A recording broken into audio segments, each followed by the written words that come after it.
ബൈബിളിലൂടെ ഒരു തീർത്ഥാടനം എന്ന വചന പഠന പദ്ധതിയിലേക്ക് മാന്യപ്രേക്ഷകർക്ക് സ്വാഗതം.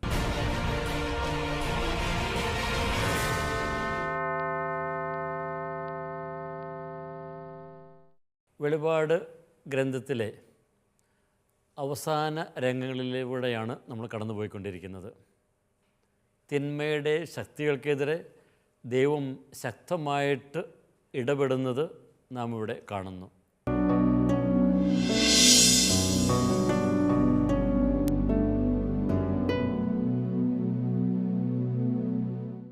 ആദ്യമായി ബാബിലോൺ എന്ന ആ വേശ്യയുടെ മേലുള്ള ദൈവത്തിൻ്റെ ഇടപെടലാണ് നമ്മൾ കണ്ടത്.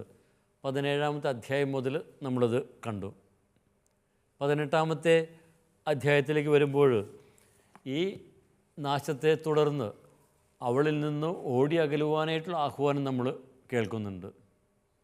പിന്നെ 9-ാമത്തെ വാക്യം മുതൽ ഈ വെളിപാട് ഗ്രന്ഥകാരൻ ഇവിടെ അവതരിപ്പിക്കുന്നത് ഈ ബാബിലോൺ എന്ന് പറയുന്ന ആ വേശ്യയുടെ ആ തകർച്ചയിൽ വിലപിക്കുന്ന 3 ഗണങ്ങൾ. അപ്പോൾ അതിലൂടെ ഇവിടെ അവതരിപ്പിക്കുന്നത് അവർ ഒക്കെ പിഞ്ചെല്ലുന്ന ആ വ്യവസ്ഥിതി അത് എന്നെന്നും നിലനിൽക്കുന്നതല്ല എന്ന ഒരു കാര്യം തന്നെയാണ്. അപ്പോൾ ആദ്യം അതിന് പിന്നാലെ കൂടിയിരുന്ന ആ സാമ്രാജ്യത്തെ താങ്ങി നിർത്തിയിരുന്ന രാജാക്കന്മാരൊക്കെ വിലപിക്കുന്നത് കാണുന്നു. ഇനി തുടർന്ന് വ്യാപാരികളും വിലപിക്കുന്നത് കാണുന്നു. ഇപ്പോൾ കഴിഞ്ഞ ക്ലാസ്സിൽ നമ്മൾ വ്യാപാരികൾ വിലപിക്കുന്നതിനെക്കുറിച്ച് പറഞ്ഞു. പിന്നെ അതുപോലെ തന്നെ അവരൊക്കെ പറയുന്നത് അവർക്ക് വിറ്റഴിക്കാൻ സാധിക്കാത്ത ആ കച്ചവട സാധനങ്ങളെക്കുറിച്ചാണ് നമ്മൾ കണ്ടത്.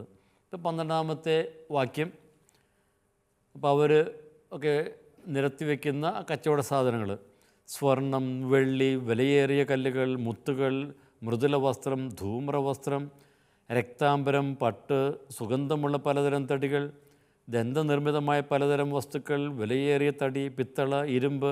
അപ്പം അങ്ങനെ പലതരം വസ്തുക്കളെയൊക്കെ ഇവിടെ അവതരിപ്പിക്കുന്നു. ഇപ്പോൾ കഴിഞ്ഞ ക്ലാസ്സിൽ നമ്മൾ ഇതിലെ ആദ്യത്തെ ഏതാനും വസ്തുക്കളുടെ പ്രാധാന്യത്തെക്കുറിച്ച് ഒക്കെ നമ്മൾ കണ്ടു.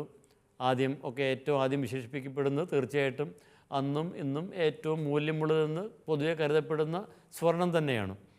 സ്വർണം, അപ്പം അതിൻ്റെ തിളക്കമൊക്കെ ഇവിടെ ഇപ്പോൾ അസ്തമിച്ചിരിക്കുന്നു. പിന്നെ തുടർന്ന് വെള്ളി, പിന്നെ ആ വിശേഷപ്പെട്ട വസ്ത്രങ്ങൾ, ധൂമ്രനിറം ഒക്കെ അന്ന് കൂടുതലും പ്രഭുമന്ദിരങ്ങളെയൊക്കെ അലങ്കരിച്ചിരുന്ന വസ്തുക്കളൊക്കെയാണ്. അതൊക്കെ പ്രഭുത്വത്തിൻ്റെയും ആഢ്യത്വത്തിൻ്റെയും ഒക്കെ പ്രതീകങ്ങളായിട്ട് കരുതപ്പെട്ടിരുന്നവയാണ്. അതൊക്കെ ഇനി വാങ്ങിക്കുവാനായിട്ട് ആളുകളില്ല എന്നാണ് ഈ വ്യാപാരികളുടെ ദുഃഖം.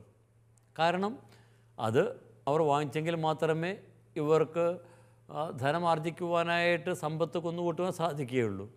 ഇനി ഇവരൊക്കെ വിശേഷിപ്പിക്കുന്ന കുറേയേറെ വസ്തുക്കൾ ഇനിയുമുണ്ട്. അപ്പോൾ അവയിലൂടെ നമുക്കൊന്ന് കടന്നു പോകാം. ഇപ്പോൾ ഇവരൊക്കെ ഈ പ്രഭുമന്ദിരങ്ങളിലൊക്കെ ഉണ്ടായിരുന്ന വിശേഷപ്പെട്ട ഫർണിച്ചറുകൾ, അതൊക്കെ കൂടുതലും അതിനൊക്കെ പ്രത്യേകം വിശേഷപ്പെട്ട തടികളൊക്കെ കൊണ്ടുവന്നിരുന്നത് മൊറോക്കോ, ആഫ്രിക്കയുടെ ഒക്കെ മുകൾ ഭാഗത്ത്. നമ്മൾ കഴിഞ്ഞ ക്ലാസ്സിൽ നമ്മൾ അതിൻ്റെ ഒരു ചിത്രം കണ്ടിരുന്നു. അപ്പോൾ അതിൻ്റെ ആ ഇടതുവശത്ത് ആണ് മൊറോക്കോ എന്ന് പറയുന്ന സ്ഥലം. അപ്പോൾ അവിടെ വിശേഷപ്പെട്ട ചില തടികളൊക്കെ ഉണ്ട്. വളരെ മനോഹരമായിട്ടുള്ള ഡിസൈനുകളുള്ള ചില തടികൾ. ഇപ്പോൾ നമ്മുടെ നാട്ടിലൊക്കെ ഉള്ള തേക്ക് തടികളൊക്കെ ഇല്ല, നല്ല മനോഹരമായിട്ടുള്ള ഡിസൈനുകളൊക്കെ ഉള്ള ആ തടി എന്ന് പറഞ്ഞ പോലെ തന്നെ അതൊക്കെ അവിടെ വളരെ വിലയേറിയ തടികളൊക്കെയായിരുന്നു. അത് കൂടുതൽ മൊറോക്കയിൽ നിന്നാണ് ഇറക്കുമതി ചെയ്തിരുന്നത്. അതും കൂടുതൽ പ്രഭുമന്ദിരങ്ങളിൽ ഒക്കെ ഉണ്ടായിരുന്നു. അപ്പം അങ്ങനെയുള്ള ആ മേശ, കസേരകളൊക്കെ ഉണ്ടായിരിക്കുക എന്ന് പറയുന്നത് തന്നെ അത് വലിയൊരു ആഢ്യത്വത്തിൻ്റെ ഒക്കെ ഒരു പ്രതീകം തന്നെയായിരുന്നു. പിന്നെ പിത്തളയിൽ തീർത്ത രൂപങ്ങൾ ഒക്കെ, അതൊക്കെ കൂടുതലും പ്രൗഢിയുടെ സിമ്പിളുകൾ, അടയാളങ്ങളൊക്കെ ആയിരുന്നു. പിന്നെ അതിൽ സൂചിപ്പിക്കുന്ന ഇരുമ്പ്. അപ്പോൾ ഇരുമ്പ് ഒക്കെ പൊതുവൊക്കെ കൃഷി ആയുധങ്ങളൊക്കെ നിർമ്മിക്കാനായിരിക്കാം, അത് കൃഷി ഉപകരണങ്ങളൊക്കെ നിർമ്മിക്കാനായിരിക്കാം അതൊക്കെ അത് ഉപയോഗിക്കുക. പക്ഷേ ഇവിടെ കൂടുതലും ആയുധങ്ങൾക്ക് ഉപയോഗിക്കുന്ന ഒരു വസ്തുവായിട്ട് വേണമെങ്കിൽ നമുക്ക് അതിനെ കരുതാവുന്നതാണ്. പിന്നെ വിശേഷിപ്പിക്കപ്പെടുന്ന കറുവപ്പട്ട പോലുള്ള വസ്തുക്കൾ, സുഗന്ധ വ്യഞ്ജനങ്ങൾ, അതൊക്കെ ദൂരദേശങ്ങളിൽ നിന്നാണ്. ചൈനയാണ് അതിന് ഏറ്റവും കൂടുതൽ പേര് കേട്ടതെങ്കിലും അക്കാലത്ത് കൂടുതലുമൊക്കെ അറേബ്യ, ഇന്ത്യ തുടങ്ങിയ ദേശങ്ങളിൽ നിന്നാണ് ഇതൊക്കെ അന്ന് ഇറക്കുമതി ചെയ്തിരുന്നത് എന്നാണ് കരുതപ്പെടുക. അപ്പം അന്ന് സുഗന്ധദ്രവ്യത്തിനും വീഞ്ഞിന് രുചി കൂട്ടാനും ഒക്കെയാണ് ഇവയൊക്കെ ഉപയോഗിച്ചിരുന്നത്. അപ്പോൾ അതിനൊക്കെ വലിയ പ്രാധാന്യമുണ്ട്. നമുക്കറിയാം, ഇംഗ്ലീഷുകാർ വന്നപ്പോൾ നമ്മുടെ നാട്ടിൽ നിന്ന് കുരുമുളകൊക്കെ കൊണ്ടുവരുന്ന പോലെ തന്നെയാണ് അക്കാലങ്ങളിൽ ഇതുപോലുള്ള വസ്തുക്കളൊക്കെ അവർ ഇറക്കുമതി ചെയ്തിരുന്നത്. പിന്നെ ഇവിടെ നേർത്ത മാവ് എന്ന് സൂചിപ്പിക്കുന്നതും അതും ആ ധനാഢ്യരൊക്കെ ഉപയോഗിച്ചിരുന്ന ഭക്ഷ്യ വസ്തുവാണ്. അപ്പോൾ അതാണ് ഇവിടെ എടുത്തു പറയുവാനായിട്ട് കാരണം. പിന്നെ ഈ കുതിരകൾ, ഇവിടെ സൂചിപ്പിക്കപ്പെടുന്ന കുതിരകൾ, അത് സമ്പത്തിൻ്റെയും അധികാരത്തിൻ്റെയും പ്രതാപത്തിൻ്റെയും ഒക്കെ അടയാളങ്ങളൊക്കെ ആയിരുന്നു. ഇനി ഇവിടെ ഏറ്റവും നമ്മൾ ശ്രദ്ധിക്കേണ്ടത് ഈ ലിസ്റ്റിൻ്റെ അവസാനം പറയുന്ന കാര്യങ്ങൾ, ആടുകൾ, കുതിരകൾ, രഥങ്ങൾ, ഏറ്റവും അവസാനം പറയുന്നു അടിമകൾ, അതായത് മനുഷ്യാത്മാക്കൾ. അപ്പോൾ ഈ കച്ചവട വസ്തുക്കളിൽ ഈ അടിമകൾ മനുഷ്യരും ഒക്കെ ഉൾപ്പെട്ടിരിക്കുന്നു എന്ന് തന്നെ, അത് തന്നെ അന്നുണ്ടായിരുന്ന ആ വ്യവസ്ഥിതി എത്രമാത്രം ജീർണിച്ചതായിരുന്നു എന്ന് സൂചിപ്പിക്കുന്നു. നമുക്കറിയാം, അക്കാലത്ത് അടിമ വ്യവസ്ഥിതിയൊക്കെ നിലനിന്നിരുന്നു. അടിമ വ്യാപാരമൊക്കെ ഉണ്ടായിരുന്നു. ഏറ്റവും ലാഭം കൊണ്ടുവന്നിരുന്ന ആ ഒരു ബിസിനസ് തന്നെയായിരുന്നു ഈ അടിമ വ്യാപാരം എന്ന് പറയുന്നത്. ഇനി ഇവിടെ ഗ്രന്ഥകാരൻ ഉപയോഗിച്ചിരിക്കുന്ന ശൈലി അത് അല്പം ഒന്ന് ശ്രദ്ധിക്കേണ്ടതായിട്ടുണ്ട്. ഇപ്പോൾ ഇവിടെ ഗ്രീക്ക് ഭാഷയിൽ അടിമകളും പിന്നെ മനുഷ്യാത്മാക്കളും എന്ന് പറയുന്ന ഈ രണ്ട് പദങ്ങൾ കൂട്ടി യോജിപ്പിച്ചിരിക്കുന്നത് കൈ എന്ന് പറയുന്ന ഒരു പദമാണ്. അത് വളരെ ലളിതമായിട്ട് ഇംഗ്ലീഷ് ഭാഷയിൽ ആൻഡ് എന്ന് വേണമെങ്കിൽ അത് പരിഭാഷപ്പെടുത്താം. പക്ഷേ ഇതിനിപ്പോൾ ഒരു പ്രത്യേകമായിട്ടുള്ള അർത്ഥം കൂടിയുണ്ട്. അത് ഗ്രീക്ക് ഭാഷ പ്രകാരം ഈ കൈ, ആൻഡ് എന്നുപയോഗിക്കുമ്പോൾ അത് ആദ്യം പറയുന്ന ആ പദത്തെ അത് കൂടുതൽ വ്യക്തമാക്കുന്ന പദമാണ് രണ്ടാമത് വരുന്നത് എന്നാണ്. അതായത് slaves, that is human souls. അപ്പോൾ അടിമകൾ, അതായത് മനുഷ്യാത്മാക്കൾ. ഇപ്പോൾ ഇവിടെ ഒന്ന് രണ്ട് കാര്യങ്ങൾ. ഒന്ന്, ഈ മനുഷ്യരൊക്കെ വെറുതെ ഉപഭോഗ വസ്തുക്കളായിട്ട് അന്ന് കരുതപ്പെട്ടിരുന്നു. പിന്നെ അന്നെന്ന് പറയുമ്പോൾ ഇന്നില്ല എന്ന് അർത്ഥമാക്കുന്നില്ല. അതിൽ കൂടുതൽ ഇന്നും നമുക്കൊക്കെ അറിയാം, മനുഷ്യരൊക്കെ പലപ്പോഴും ഉപഭോഗ വസ്തുക്കളാണ്. ഓരോരുത്തർക്കും അവർക്ക് സമ്പത്തുണ്ടാക്കുവാനായിട്ട് അവർ മനുഷ്യരൊക്കെ ഉപയോഗിക്കുന്നു. ഇന്നൊക്കെ ആ തൊഴിൽ മേഖലയിലുള്ള ചൂഷണങ്ങളെക്കുറിച്ചൊക്കെ നമ്മളൊക്കെ ഒത്തിരി പറയാറുണ്ടല്ലോ, അറിയിക്കുന്നത്, കൊടുക്കാത്തത്. ഇപ്പോഴും നമ്മുടെ ഭാരതത്തിൽ ഉത്തരേന്ത്യയിലുമൊക്കെ നടമാടുന്ന ആ ബോണ്ടഡ് ലേബർ പോലുള്ള ആ വ്യവസ്ഥിതികൾ, അപ്പോൾ അവിടെയൊക്കെ കുടുംബങ്ങളൊക്കെ ചില വലിയ വലിയ കുടുംബങ്ങൾ, വലിയ ധനാഢ്യരുടെയൊക്കെ ഭവനങ്ങളിലൊക്കെ ജോലി ചെയ്യുന്നു, യാതൊരു കൂലിയുമൊക്കെ ലഭിക്കാതെ. ഇപ്പോൾ അന്നുണ്ടായിരുന്ന പോലെ തന്നെ ഇന്നും ഒക്കെ കാണുവാൻ സാധിക്കും. പക്ഷേ ഗ്രന്ഥകാരൻ അവിടെ ആ വായനക്കാരുടെ മനസ്സിലേക്ക് കൊടുക്കുന്ന വേറൊരു പ്രത്യേക ഒരു ചിന്തയാണ് അടിമകൾ, അതായത് മനുഷ്യാത്മാക്കൾ. ഇവരൊക്കെ ആത്മാവുള്ള വ്യക്തികളാണ്. അവരൊക്കെ എല്ലാവരെയും പോലെ, പ്രഭുക്കന്മാരെ പോലെ, രാജാക്കന്മാരെ പോലെ അവരുമൊക്കെ നമ്മൾ മനുഷ്യരെന്നൊക്കെ പറയാറില്ലേ, അവരും മനുഷ്യരാണ്. അതായത് അവർക്കുമൊക്കെ അറിയിക്കുന്ന പരിഗണന കൊടുക്കേണ്ടിയിരിക്കുന്നു. അപ്പോൾ ഈ ലിസ്റ്റിലൂടെ കടന്നു പോകുമ്പോൾ നമ്മൾ കാണുന്നത് അന്നുണ്ടായിരുന്ന ആ വ്യവസ്ഥിതി, തലതിരിഞ്ഞ ആ മൂല്യ വ്യവസ്ഥിതി. ഇപ്പോൾ ഇവിടെ വ്യാപാരികൾ വിലപിക്കുന്നത് ഈ ആർഭാട വസ്തുക്കൾ വിറ്റഴിക്കുവാൻ സാധിക്കുന്നില്ല എന്നത് മാത്രമാണ്. അപ്പോൾ അതിൻ്റെക്ക് പിന്നിലുള്ള ആ ഒരു വിവരണം എന്താണ്? അത് കുമിഞ്ഞുകൂടുന്ന ആ ധനത്തിൻ്റെയും ആർഭാടത്തിൻ്റെയും ഒക്കെ അടയാളങ്ങളാണ്.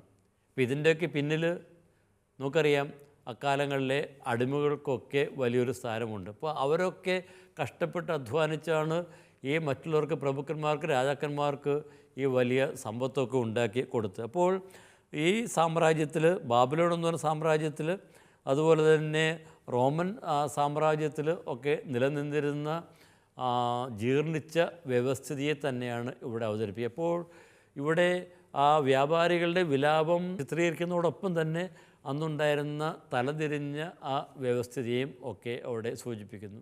അപ്പോൾ ഈ വ്യവസ്ഥിതിയൊക്കെ സൂചിപ്പിക്കുമ്പോൾ നമ്മൾ ഒരു കാര്യം ഓർക്കണം. ഇത് ഈ സാമ്രാജ്യത്തിലെ ഒരു വിഭാഗം മാത്രമല്ല, എല്ലാവരും ഇതിലൊക്കെ പങ്ക് ചേർന്നിരിക്കണം. അന്നുണ്ടായിരുന്ന സഭകളിൽപ്പെട്ടവരും ഇതിലൊക്കെ പങ്കു ചേർന്നിരിക്കണം. അപ്പോൾ ആർഭാടവും ഈ സുഖലോലുപതയും ഒക്കെ മനുഷ്യജീവിതത്തെ ജീർണിപ്പിക്കുകയാണ് ചെയ്യുന്നത്. അത് അവർക്കുള്ള സന്ദേശം മാത്രമല്ല, അത് ആരാധന സമൂഹത്തിനുള്ള സന്ദേശം കൂടിയാണ്. അപ്പോൾ ഇവിടെ സൂചിപ്പിക്കപ്പെടുന്ന ഈ ധാന്യവും വീഞ്ഞും എണ്ണയും ഒക്കെ നമ്മൾ 6-ാമത്തെ അധ്യായത്തിൽ മുദ്രകളെക്കുറിച്ച് പറഞ്ഞ സ്ഥലത്ത് നമ്മൾ ഇതിനെക്കുറിച്ചുള്ള സൂചനകൾ നമ്മൾ കണ്ടതാണ്. അപ്പോൾ അവിടെ ഒക്കെ അത് സൂചിപ്പിക്കുമ്പോൾ അവിടെ അതിൻ്റെ പേരിൽ നടമാടുന്ന അനീതിയെക്കുറിച്ചാണ് പറയുക. യുദ്ധകാലത്ത് നമുക്കറിയാം, ഈ അവശ്യ വസ്തുക്കൾക്കൊക്കെ വില കൂട്ടി അവർ വിൽക്കും. അപ്പോൾ അത് അവിടെ ഒക്കെ നടമാടുന്ന ആ അനീതി വിവരിക്കുവാനായിട്ടാണ് ധാന്യവും വീഞ്ഞും എണ്ണയുമൊക്കെ അവിടെ സൂചിപ്പിക്കുക. അപ്പോൾ ഇവിടെയും ഇവയെ വിവരിക്കുമ്പോൾ, ഇവിടെ അവതരിപ്പിക്കുമ്പോൾ അനീതിയും അക്രമവും ഒക്കെ അർത്ഥമാക്കുന്നു എന്ന് നമ്മൾ കാണുന്നു. അപ്പോൾ കച്ചവടത്തിൽ ഒക്കെ എന്നും കാണുന്ന ആർത്തിയുടെയും ചൂഷണത്തിൻ്റെയും ഒക്കെ കഥകൾ ഒക്കെ നമ്മൾ ഈ ഒരു വിവരണത്തിൽ നമ്മൾ കാണുന്നുണ്ട്. അപ്പോൾ നേരെ സൂചിപ്പിച്ചതുപോലെ ഈ ഒരു ലിസ്റ്റ് അത് അന്നുണ്ടായിരുന്ന രാജാക്കന്മാരുടെയും പ്രഭുക്കന്മാരുടെയും ഒക്കെ ജീവിതത്തിലുള്ള വസ്തുക്കൾ മാത്രമല്ല, അത് സഭാ സമൂഹത്തിലുള്ളവരും അവരുടെയും ജീവിതത്തിൽ കുടുംബങ്ങളിലൊക്കെ ഉണ്ടായിരുന്ന വസ്തുക്കളൊക്കെ ആയിരുന്നിരിക്കണം. നമുക്കറിയാം, 3-ാമത്തെ അധ്യായത്തിൽ അവസാനത്തെ 7-ാമത്തെ സഭയെക്കുറിച്ചുള്ള വിവരണത്തിൽ, ലവോദിക്കയിൽ സഭയെക്കുറിച്ചുള്ള വിവരണത്തിൽ അവരൊക്കെ പറയുന്നത് ഞാൻ സമ്പന്നനാണ്, എനിക്കൊന്നും ആവശ്യമില്ല എന്ന് വീമ്പിളക്കുന്ന സഭയെ നമ്മൾ കാണുന്നുണ്ട്. അവരൊക്കെ ഇതുപോലെ ഈ ഒരു വ്യാപാരം വഴിയായിട്ടൊക്കെ ഒത്തിരി ധനം ആർജിച്ച് അതിൽ അഹംഭാവം പൂണ്ടിരുന്ന ഒരു സമൂഹം തന്നെയാണ്. അപ്പോൾ ഇതൊക്കെ വിവരിക്കുമ്പോൾ ഗ്രന്ഥകാരൻ അവരെ കൂടി ലക്ഷ്യം വയ്ക്കുന്നുണ്ട് എന്ന് നമ്മൾ അറിയുക. നമുക്കിനി അടുത്ത വാക്യത്തിലേക്ക് കടക്കാം. 14-ാമത്തെ വാക്യം. നിൻ്റെ ആത്മാഭിലാഷത്തിൻ്റെ കനി നിന്നിൽ നിന്ന് അകന്നുപോയി, ആഡംബരവും ശോഭയുമെല്ലാം നിനക്ക് നഷ്ടപ്പെട്ടു, അവയൊന്നും ഇനി ഒരിക്കലും അവർ കാണുകയില്ല. നിൻ്റെ ആത്മാഭിലാഷത്തിൻ്റെ കനി നിന്നിൽ നിന്ന് ഇത് വിട്ടുപോയിരിക്കുന്നു. ആത്മാഭിലാഷത്തിൻ്റെ കനി. അപ്പോൾ ആ ഒരു പദം പറയുമ്പോൾ നമ്മുടെ മനസ്സിൽ മിക്കവാറും ഉൽപ്പത്തിയിലുള്ള ആ ഒരു രംഗം നമ്മളിലേക്ക് കടന്നു വരുന്നുണ്ടാകും. ഉൽപ്പത്തി 3-ാമത്തെ അധ്യായത്തിൽ 6-ാമത്തെ വാക്യം മനുഷ്യൻ്റെ പതനത്തെക്കുറിച്ചുള്ള ആ വിവരണമാണ്. ആ വൃക്ഷത്തിൻ്റെ പഴം ആസ്വാദ്യവും കണ്ണിന് കൗതുകരവും അറിവേഗം കഴിയുമെന്നതിനാൽ അഭികാമ്യം ആണെന്ന് കണ്ട് അവൾ അത് പറിച്ചു തിന്നു, ഭർത്താവിനും അത് കൊടുത്തു. ഉൽപ്പത്തിയിലെ ആദ്യ രംഗത്ത് തന്നെ ആ അഭിലാഷം, ഇതിന് വേണ്ടിയിട്ടുള്ള അഭിലാഷം നമ്മൾ കാണുന്നു. അപ്പോൾ ഇവിടെയും നിൻ്റെ ആത്മാഭിലാഷത്തിൻ്റെ കനി എന്ന് വിശേഷിക്കുമ്പോൾ ഈ ബാബിലോൺ ആഹിച്ചതും ജീവിച്ചതും തൻ്റെ ആ സ്വാർത്ഥത അത് പോഷിപ്പിക്കാൻ വേണ്ടി തന്നെയാണ് എന്ന് വളരെ വ്യക്തം. അപ്പോൾ അവൾ ജീവിച്ചത്, ആ സമൂഹം ജീവിച്ചത് ദൈവ മഹത്വത്തിന് വേണ്ടിയിട്ടായിരുന്നില്ല, സ്വന്തം മഹത്വത്തിന് വേണ്ടിയിട്ടായിരുന്നു, സ്വന്തം സുഖത്തിന് വേണ്ടിയിട്ടായിരുന്നു. അപ്പോൾ ഈ അഭിലാഷവും ആർത്തിയും ഒക്കെ തന്നെയാണ് ഈ നാശത്തിലേക്ക്, സമ്പത്തിലേക്കുള്ള വഴി, അതുപോലെ നാശത്തിലേക്കുള്ള വഴി. അത് ഉൽപ്പത്തി, സൃഷ്ടിയുടെ ആരംഭം മുതൽ നമ്മൾ കാണുന്ന ആ കാര്യം തന്നെയാണ്. അതാണ് നമ്മൾ പ്രവാചക ഗ്രന്ഥങ്ങളിലൂടെ നമ്മൾ കാണുക, വെളിപാട് ഗ്രന്ഥത്തിലും കാണുന്നു. തുടർന്ന് ഇന്നും നമ്മുടെ സമൂഹത്തിൽ അതിൻ്റെ ലാഞ്ചനകൾ നമുക്ക് കാണുവാനായിട്ട് നമുക്ക് സാധിക്കും. അപ്പോൾ ഇവിടെ ആത്മാഭിലാഷത്തിൻ്റെ കനി എന്ന് പറയുമ്പോൾ ഉപയോഗിച്ചിരിക്കുന്ന ആ പദം നമുക്കറിയാം. കനി എന്ന് പറയുമ്പോൾ അവിടെ ഉപയോഗിച്ചിരിക്കുന്ന ആ പദം അത് പഴം എന്നതിനാണ്. പഴം അതായത് വേനൽക്കാലത്ത് അതൊക്കെ പഴുത്ത് പാകമായി. അതായത് ഈ ഒരു വൃക്ഷത്തിലെ ഒരു കായ് അത് ഉണ്ടായി അത് പഴുത്ത് പാകമാകണമെങ്കിൽ അത് വളരെ കാലം എടുക്കും. അപ്പോൾ ഇത്രയും കാലം അത് അധ്വാനിച്ച് അവളുണ്ടാക്കിയിരുന്ന അത് അവസാനം അവൾക്ക് ആസ്വദിക്കാൻ സാധിച്ചില്ല. അതായത് നമ്മളൊക്കെ ശേഖരിച്ചു കൂട്ടുന്ന ഈ ആർഭാട വസ്തുക്കളൊക്കെ അവസാനം അതൊന്നും നമുക്ക് ആസ്വദിക്കുവാനും നിത്യകാലത്തേക്ക് ആസ്വദിക്കുവാൻ സാധിക്കുകയില്ല എന്ന് കൂടി ഇത് അർത്ഥമാക്കുന്നുണ്ട്. ഇനി ഇവിടെ ഉപയോഗിച്ചിരിക്കുന്ന ആ ഗ്രീക്ക് ശൈലി വളരെ രസകരമാണ്. ഇവിടെ ഉപയോഗിച്ചിരിക്കുന്ന ആ ഗ്രീക്ക് പ്രയോഗം തലിപ്പാറ കൈത്ത ലാംബ്ര, തലിപ്പാറ കൈത്ത ലാംബ്ര. അവിടെ ഉപയോഗിച്ചിരിക്കുന്ന ഒരു അനുപ്രാസ ശൈലിയുണ്ട്, ചില അക്ഷരങ്ങളുടെയൊക്കെ ഒരു ആവർത്തനം. അപ്പോൾ ആ ശൈലിയിലൂടെ ഇവിടെ അവിടെ ഉപയോഗിച്ചിരിക്കുന്ന വാക്ക് അത് ആഡംബരവും ശോഭയും എന്നൊക്കെയാണ്. അപ്പോൾ അത് കുറച്ചുകൂടി അത് മനസ്സിൽ തട്ടാൻ വേണ്ടിയിട്ടാണ് ഈ ഒരു ശൈലി ഗ്രന്ഥകാരൻ ഉപയോഗിച്ചിരിക്കുന്നത്. അപ്പോൾ തിളങ്ങുന്ന വസ്തുക്കൾ എന്ന് വേണമെങ്കിൽ നമുക്ക് ഇതിനെ പരിഭാഷപ്പെടുത്തുവാനായിട്ട് സാധിക്കും. ഇപ്പോൾ ബാബിലോണിൻ്റെ ആ തിളക്കം അത് വ്യാജമായ തിളക്കമാണ് എന്നാണ് ഗ്രന്ഥകാരൻ ഇവിടെ സൂചിപ്പിക്കുന്നത്. അപ്പോൾ ഈ തിളക്കവും ഈ സമ്പത്തും ഈ ആർഭാടവും ഒക്കെ അത് ഒരിക്കൽ അവസാനിക്കും എന്ന് കൂടി ഇവിടെ ഗ്രന്ഥകാരൻ ആരാധന സമൂഹത്തോട് പറയുന്നു. എന്നാൽ ദൈവത്തിൻ്റെ മഹത്വത്താൽ സർവ്വതും പ്രശോഭിക്കപ്പെടും എന്ന് നമ്മൾ കാണും. പിന്നീട് നമ്മൾ അവസാന അധ്യായങ്ങളിലേക്ക് വരുമ്പോൾ പുതിയ ജെറുസലം ഇറങ്ങി വരുന്നത് കാണുന്നുണ്ട്. ദൈവത്തിൻ്റെ മഹത്വത്താൽ പ്രശോഭിക്കുന്ന ആ പുതിയ ജെറുസലം ഇറങ്ങി വരുന്നത് കാണും. ആ ദൈവജനം ശോഭയേറിയ വസ്ത്രം ധരിക്കുന്ന നമ്മൾ കാണും. അപ്പോൾ ആ ശോഭ, ആ മഹത്വം, ആ തിളക്കം അതും എന്നും നിലനിൽക്കും. ഇന്നൊക്കെ നമ്മളൊക്കെ തടുത്തു കൂട്ടുന്ന, സംഭരിച്ചു കൂട്ടുന്ന ഭൗമികമായിട്ടുള്ള ഈ ആഡംബരവും അതിന് തിളക്കവും ഒക്കെ അതൊക്കെ കാലികമാണ്, അതൊക്കെ എന്നും നിലനിൽക്കുന്നതല്ല എന്നാണ് ഗ്രന്ഥകാരൻ ഇവിടെ അർത്ഥമാക്കുന്നത്. ഇനി നമുക്ക് അടുത്ത വാക്യത്തിലേക്ക് കടക്കാം. 15-ാമത്തെ വാക്യം. അവൾ നിമിത്തം ധനികരായി തീർന്ന വ്യാപാരികൾ അവളുടെ പീഡകളെക്കുറിച്ചുള്ള ഭയത്താൽ കരഞ്ഞും വിലപിച്ചും അകലെ നിൽക്കും. നമ്മൾ നേരത്തെ കണ്ട അതിന് സമാനമായിട്ടുള്ള ഒരു വിവരണം തന്നെയാണ് വീണ്ടും ഇവിടെ കാണുക. അപ്പോൾ സാമ്രാജ്യത്തിൻ്റെ തണലിലാണ് ഈ വ്യാപാരികൾ വളർന്നതെന്നറിയാം. നേരത്തെ സൂചിപ്പിച്ചിരുന്നല്ലോ റോമൻ സമാധാനം. ആ സമാധാനം എന്ന് പറയുന്നത് ആ രാഷ്ട്രത്തിൽ, ആ സാമ്രാജ്യത്തിൽ ചക്രവർത്തി കൊണ്ടുവന്ന ഒരു സമാധാനം. ഇതിനു വേണ്ടിയുള്ള സമാധാനമായിരുന്നു, അടിച്ചമർത്തി ഉണ്ടാക്കിയ സമാധാനം.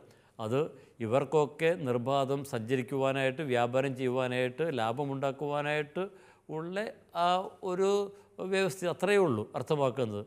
അപ്പോൾ ആ സാമ്രാജ്യത്തിൻ്റെ ആ തണലിൽ, രാഷ്ട്രീയ തണലിലാണ് ഇവരൊക്കെ, ഈ വ്യാപാരികളൊക്കെ തഴച്ച് വളർന്നത്. അപ്പോൾ ബാബിലോണിൻ്റെ പാപവഴികളിലൂടെയാണ് ഇവരൊക്കെ ധനികരായി തീർന്നത്. അപ്പോൾ അവർ ഇത് കണ്ട്, ഇവളുടെ വീഴ്ച കണ്ട് അവർ വിലപിക്കുന്നു. അപ്പോൾ ഈ ബാബിലോണിന് വന്ന് സംഭവിച്ച കാര്യമോർത്താണ് അവർ വിലപിക്കുന്നത്. കാരണം എന്താണ്? അവൾക്ക് സംഭവിച്ചത് തങ്ങൾക്കും സംഭവിക്കും എന്നുള്ള ആ ഭയം. അപ്പോൾ ഈ ബാബിലോണുള്ള അതിനോടുള്ള ബന്ധവും നേരത്തെ സൂചിപ്പിച്ചതുപോലെ ആ ഒരു ബന്ധവും അതൊക്കെ വെറും സ്വാർത്ഥപരമാണ് എന്ന് നമ്മൾ കാണുന്നു. ആ രാജാക്കന്മാർക്കുണ്ടായിരുന്ന പോലെ തന്നെയാണ് ഈ വ്യാപാരികൾക്കും ഈ സാമ്രാജ്യത്തോടുണ്ടായിരുന്ന ബന്ധം. അതായത് അവരുടെ കാര്യങ്ങൾ നടക്കുവാനായിട്ട്, അവരുടെ വ്യാപാര സുഗമമായിട്ട് നടക്കുവാൻ വേണ്ടിയിട്ട് മാത്രമാണ് അവർ ഈ സാമ്രാജ്യത്തോട് ചേർന്ന് നിന്നിരുന്നത്. അപ്പോൾ ഈ പാപകരമായിട്ടുള്ള ഈ വ്യവസ്ഥിതിയിൽ മാനുഷികമായിട്ടുള്ള ഒരു ബന്ധവും നമ്മൾ കാണുന്നില്ല. അപ്പോൾ ഇവിടെ വിവരിക്കപ്പെടുന്ന ഈ കാര്യങ്ങളൊക്കെ വ്യാപാരികളും ഇവരൊക്കെ വിലപിക്കുന്നത് ഈ സാമ്രാജ്യത്തിൻ്റെ തകർച്ച കണ്ടിട്ട് ഇനി തങ്ങൾക്കിനി ഇതിൽ നിന്ന് ലാഭമുണ്ടാക്കാൻ സാധിക്കുകയില്ലല്ലോ, ആർജിക്കാൻ സാധിക്കുകയില്ലോ എന്നുള്ള ആ ഒരു വിഷമമുണ്ട്. അതോടൊപ്പം തന്നെ അവൾക്ക് വന്ന് ഭവിച്ച ആ ഒരു തകർച്ച അത് തങ്ങളെയും പിടികൂടുമോ എന്നുള്ള ഭയം, അസ്തിത്വപരമായിട്ടുള്ള ഒരു ഭയം. അപ്പോൾ അവർക്ക് ഭാവിയെക്കുറിച്ച് ചിന്തിക്കുമ്പോൾ അവർക്ക് അസ്വസ്ഥതയാണ്, ഭയമാണ്, സന്തോഷമല്ല. ഇനി ആരാധന സമൂഹത്തിൻ്റെ കാര്യമോ, അവരുടെ ജീവിതത്തിൽ തീർച്ചയായിട്ടും പീഡനങ്ങളും സഹനങ്ങളുമൊക്കെയുണ്ട്. അവർ ജീവിക്കുമ്പോൾ അവർക്ക് വേദനയും സഹനവും ഒക്കെയുണ്ട്, ആകുലതകളുണ്ട്. പക്ഷേ ഭാവിയെ നോക്കുമ്പോൾ അവർക്ക് ആശ്വാസമാണ്. കാരണം അവർക്കായിട്ട് കാത്തിരിക്കുന്നത് ആ ദൈവരാജ്യം തന്നെയാണ്. അപ്പോൾ രണ്ട് വ്യത്യസ്തമായിട്ടുള്ള ആ വ്യവസ്ഥിതികൾ അവതരിപ്പിക്കുന്നു. ഇനി ഈ രണ്ട് വ്യവസ്ഥിതികൾ അവതരിപ്പിച്ചുകൊണ്ട് ആരാധന സമൂഹത്തോട് പറയുന്നു, നിങ്ങൾ ഇനി ഏതിൻ്റെ കൂടെയാണ് നിങ്ങൾ നിൽക്കുക. അപ്പോൾ ഈ സാമ്രാജ്യത്തിൻ്റെ മൂല്യങ്ങളുടെ പിന്നാലെ പോകാതെ ആ ദൈവത്തിൻ്റെ പിന്നാലെ, യേശുവിൻ്റെ പിന്നാലെ പോകുവാനായിട്ട് ആരാധന സമൂഹത്തോട് പറയുന്നതാണ് നമ്മളിവിടെ കാണുക. 16-ാമത്തെ വാക്യം, മൃദുല വസ്ത്രവും ധൂമ്ര വസ്ത്രവും രക്താംബരവും ധരിച്ചതും സ്വർണവും വിലയേറിയ കല്ലുകളും മുത്തുകളും കൊണ്ട് അലങ്കരിക്കപ്പെട്ടതുമായ മഹാനഗരമേ, കഷ്ടം കഷ്ടം! എന്തെന്നാൽ 1 മണിക്കൂർ കൊണ്ട് ആ സമ്പത്ത് മുഴുവനും ശൂന്യമാക്കപ്പെട്ടു. ഇപ്പോൾ തുടർന്ന് ഈ നഗരത്തിൻ്റെ നാശത്തെക്കുറിച്ചുള്ള വിലാപം തന്നെയാണ് ഇവിടെ കാണുക. അപ്പോൾ മഹാനഗരമേ, കഷ്ടം കഷ്ടം എന്നത് 18-ാം അധ്യായത്തിൽ 10-ാമത്തെ വാക്യത്തിൽ കാണുന്നതിൻ്റെ ഒരു ആവർത്തനം തന്നെയാണ്. അപ്പോൾ നാശത്തിൻ്റെ ഒരു തീവ്രത തന്നെയാണ് ഈ ഒരു പ്രയോഗത്തിൽ അവതരിപ്പിക്കുക. ഉവ്വായ് ഉവ്വായ്, നമ്മൾ നേരത്തെ ആ പദം കണ്ടതാണ്. അപ്പോൾ ഇവിടെ നേരത്തെ ഒരു സുശക്തമായ നഗരമായിട്ട് ഇതിനെ അവതരിപ്പിക്കുന്നെങ്കിൽ ഇവിടെ ഇതിൻ്റെ സമ്പത്താണ് ഇവിടെ പരാമർശിക്കപ്പെടുന്നത്. അപ്പോൾ അവൾ ധരിക്കുന്ന വസ്ത്രവും ധൂമ്ര വസ്ത്രവും രക്താംബരവും അതൊക്കെ അവളുടെ ആ ശോഭയേറിയ ആ ഒരു അവസ്ഥയാണ് ചിത്രീകരിക്കുന്നത്. പക്ഷേ അതൊക്കെ യഥാർത്ഥത്തിൽ മായ പോലെ അപ്രത്യക്ഷമാകുന്നു എന്നാണ് ഇവിടെ വിവരിക്കുന്നത്. ഇപ്പോൾ മൃദുല വസ്ത്രം എന്നൊക്കെ പറയുന്നത് വ്യാപാരികളിൽ നിന്ന് അവൾക്ക് ലഭിച്ച ആ വിശേഷ വസ്ത്രങ്ങളാണ്. അപ്പോൾ അതിനാൽ വിഭൂഷിതയാണ് ബാബിലോൺ എന്ന് പറയുന്നത്. പക്ഷേ ഇവളൊക്കെ ധരിച്ചിരിക്കുന്ന ഈ മനോഹര വസ്ത്രങ്ങൾ, അതൊക്കെ മനോഹരമെന്ന് തോന്നുന്നെങ്കിലും അതൊക്കെ വളരെ ആർഭാടകരമാണെങ്കിലും ഈ പകിട്ടൊക്കെ വളരെ ജുഗുപ്സാവഹമാണ് എന്ന കാര്യം കൂടി ഗ്രന്ഥകാരൻ ഇവിടെ അവതരിപ്പിക്കുന്നുണ്ട്. ഇവിടെ വിവരിക്കുന്ന ഈ വസ്ത്രം എസെക്കിയേൽ 28-ാമത്തെ അധ്യായത്തിൽ ഈ ടൈർ രാജാവിൻ്റെ വേഷത്തെ അവതരിപ്പിക്കുമ്പോൾ നമ്മൾ കാണുന്നുണ്ട്.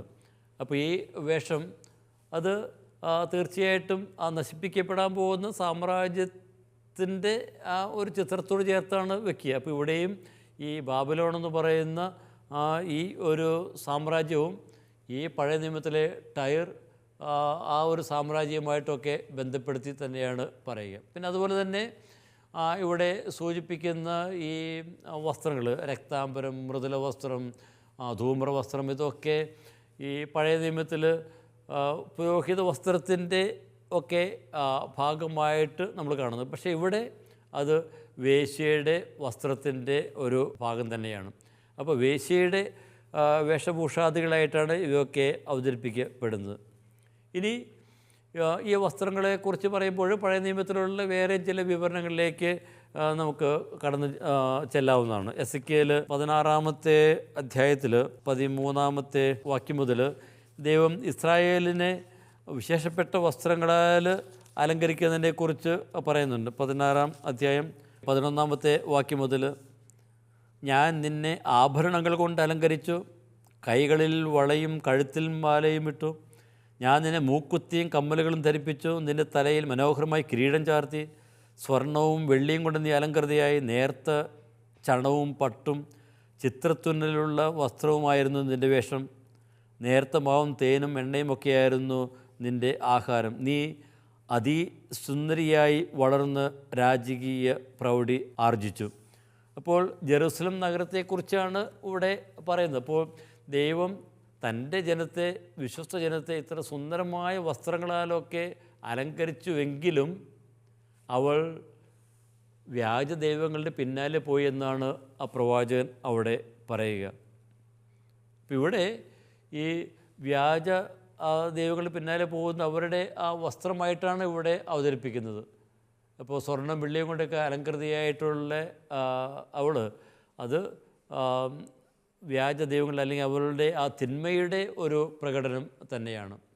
അപ്പോൾ ഇസ്രായേൽ അന്ന് ഇത്രയും ദൈവം അവരെയൊക്കെ വളർത്തിയെങ്കിലും അവരെയൊക്കെ പരിപാലിച്ചെങ്കിലും ദൈവത്തിൽ നിന്ന് അകന്നു പോയതുപോലെ ഈ ആരാധന സമൂഹവും ദൈവത്തിൽ നിന്ന്, ദൈവത്തിൻ്റെ വഴികളിൽ നിന്ന് അകന്ന് പോകാം, പ്രലോഭനങ്ങളിൽ പെടാം എന്നുകൂടി ഇവിടെ ഗ്രന്ഥകാരൻ അർത്ഥമാക്കുന്നുണ്ട്. ഇനി 17-ാമത്തെ വാക്യത്തിൽ ഇതിൻ്റെ ഒരു തുടർച്ചയായിട്ട് സമാപനമായിട്ട്, എന്തെന്നാൽ 1 മണിക്കൂർ കൊണ്ട് ആ സമ്പത്ത് മുഴുവനും ശൂന്യമാക്കപ്പെട്ടു എന്ന് ഇവിടെ വിശേഷിപ്പിക്കുന്നു. അപ്പോൾ ഇവളൊക്കെ ഈ ഒരു ആർഭാടങ്ങളൊക്കെ ഇവൾ സ്വരുക്കൂട്ടിയെങ്കിലും അതിലൊക്കെ അവൾ അഭിരമിക്കുന്നെങ്കിലും അതൊക്കെ കണ്ണടച്ച് തുറക്കുന്നതിന് മുമ്പ് അതൊക്കെ അപ്രത്യക്ഷമായിരിക്കുന്നു. അപ്പോൾ ആരാധന സമൂഹത്തോട് വീണ്ടും ഗ്രന്ഥകാരൻ പറയുന്നു, നിങ്ങളുടെയൊക്കെ ചുറ്റും കാണുന്ന ഈ പകിട്ടും ആർഭാടവുമൊക്കെ അത് എന്നും നിലനിൽക്കുന്നതല്ല. എന്നും നിലനിൽക്കുന്ന ആ ദൈവിക ആ സൗന്ദര്യത്തെ നിങ്ങൾ പുലുകുവിൻ. തുടർന്നുള്ള കാര്യങ്ങൾ നമുക്ക് അടുത്ത ക്ലാസ്സിൽ കാണാം. ദൈവം നിങ്ങളെ അനുഗ്രഹിക്കട്ടെ.